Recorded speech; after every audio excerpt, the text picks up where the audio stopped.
Assalamualaikum warahmatullahi wabarakatuh. Halo semuanya, perkenalkan saya Lianta Faizahra, dipanggil Lia, NIM saya 056 516 073. Saya seorang mahasiswi Universitas Terbuka UPBJJ Semarang, semester 1, program studi ilmu administrasi bisnis. Dalam kesempatan ini saya akan menguraikan bagaimana penerapan nilai-nilai Pancasila dalam berbagai periode sejarah Indonesia, serta pelajaran yang dapat diambil oleh generasi muda saat ini.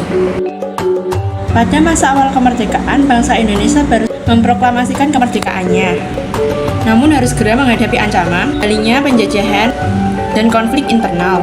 Masa ini kita belajar bahwa kemerdekaan Indonesia tidak hanya dari perjuangan fisik, tetapi juga hasil dari tekad bersama untuk menegakkan nilai persatuan Indonesia sebagaimana diamanatkan oleh Pancasila. Kita mengakui kedaulatan Indonesia, bangsa kita sempat mengalami perubahan bentuk negara menjadi Republik Indonesia Serikat atau lebih dikenal dengan RIS.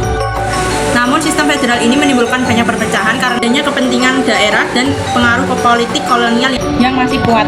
Situasi ini membuat masyarakat sadar bahwa dengan bentuk negara kesatuan, cita-cita kemerdekaan dapat diwujudkan sepenuhnya. Peristiwa ini mencerminkan bahwa kuatnya nilai persatuan Indonesia dalam Pancasila, bahwa bangsa ini hanya dapat bertahan jika tetap bersatu di bawah ideologi dan tujuan bersama. Memasuki demokrasi terpimpin, situasi politik di Indonesia menjadi semakin rumit. Setelah konstituante gagal menetapkan undang-undang baru, Presiden Soekarno mengeluarkan dekret Presiden 5 Juli 1959 yang menyatakan berlakunya kembali Undang-Undang Dasar 1945. Secara formal, Pancasila kembali ditegaskan sebagai dasar negara. Namun dalam praktiknya, kekuasaan yang terpusat justru dapat menyebabkan menurunnya semangat demokrasi dan kebebasan berpendapat.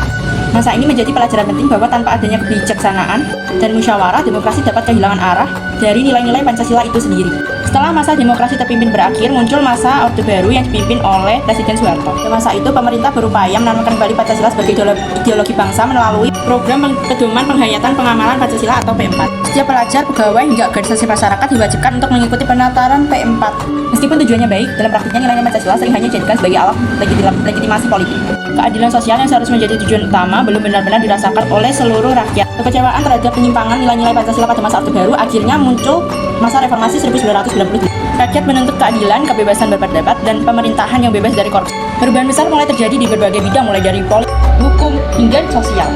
Nilai kerakyatan dan keadilan sosial mulai kembali ditegakkan melalui pelaksanaan demokrasi yang lebih terbuka. Namun tantangan baru pun muncul karena kebebasan yang luas seringkali disalahgunakan. Munculnya ujaran kebencian dan rasa gotong royong menjadi tantangan moral bagi generasi sekarang. Oleh karena itu, reformasi mengingatkan kebebasan harus dijalankan dengan tanggung jawab dan sesuai nilai-nilai Pancasila. Dalam perjalanan tersebut, saya menyadari bahwa Pancasila bukan hanya fondasi politik negara, tetapi juga pedoman moral bagi kehidupan kita sehari-hari. Sebagai generasi muda, kita memiliki tanggung jawab besar untuk melanjutkan semangat para pendiri bangsa. Kita dapat mengamalkan Pancasila melalui cara yang sangat sederhana, yaitu dengan menghormati perbedaan, menolak intoleransi, tetap adil dalam pergaulan, dan sering mengikuti kegiatan sosial di lingkungan sekitar. Di era digital ini, tantangan bagi generasi muda bukan lagi perjuangan fisik, melainkan bagaimana menjaga Pancasila agar tetap hidup di tengah arus informasi global. Dari masa ke masa, Pancasila terbukti mampu menuntun bangsa Indonesia melewati berbagai ujian sejarah. Sebagai generasi muda, mari kita jadikan Pancasila bukan hanya sebagai hafalan, tetapi sebagai cara kita bersikap, bertindak, berpikir dalam kehidupan sehari-hari. Dengan begitu, Pancasila akan terus hidup, tidak hanya dalam sejarah, tetapi dalam setiap langkah kita sebagai penerus bangsa. Sekian dari saya, terima kasih. Wassalamualaikum warahmatullahi wabarakatuh.